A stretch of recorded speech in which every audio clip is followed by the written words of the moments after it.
Just a week remains before the May 24th runoff election, and candidates are right now looking to close the deal with undecided voters. In the Republican race for Attorney General, challenger George P. Bush spoke one-on-one with our political reporter Greg Groogan.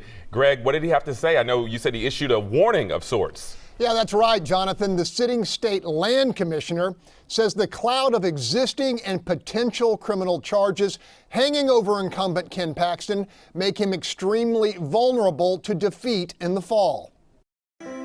Grandson of one president, nephew of another. George P. Bush is looking to persuade Texans he'll be a better top lawyer for the Lone Star State than the controversial incumbent Ken Paxton.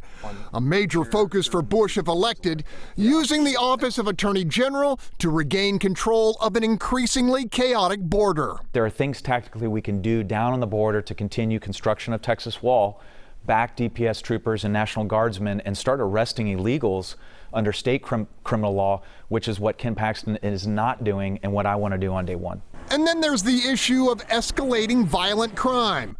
Bush says he'd push legislators to outlaw cashless bond. The majority of the violent crimes that are occurring in broad daylight in cities like Houston are repeat offenders, but yet we have Beto-style judges that got elected during that sweep in Harris County that repeatedly release these criminal defendants on personal bond. George P.'s homestretch pitch in this GOP runoff is heavily laced with warnings for Republican voters, namely the pending federal bribery investigation aimed at Paxton, which could trigger a criminal indictment before the November election and open the door for a Democratic challenger.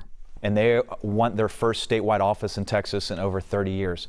The best way they can do that is to hope for Ken Paxton to be nominated, drop indictments the day after or sometime this fall, and then perp walk him into jail for the second time this term alone.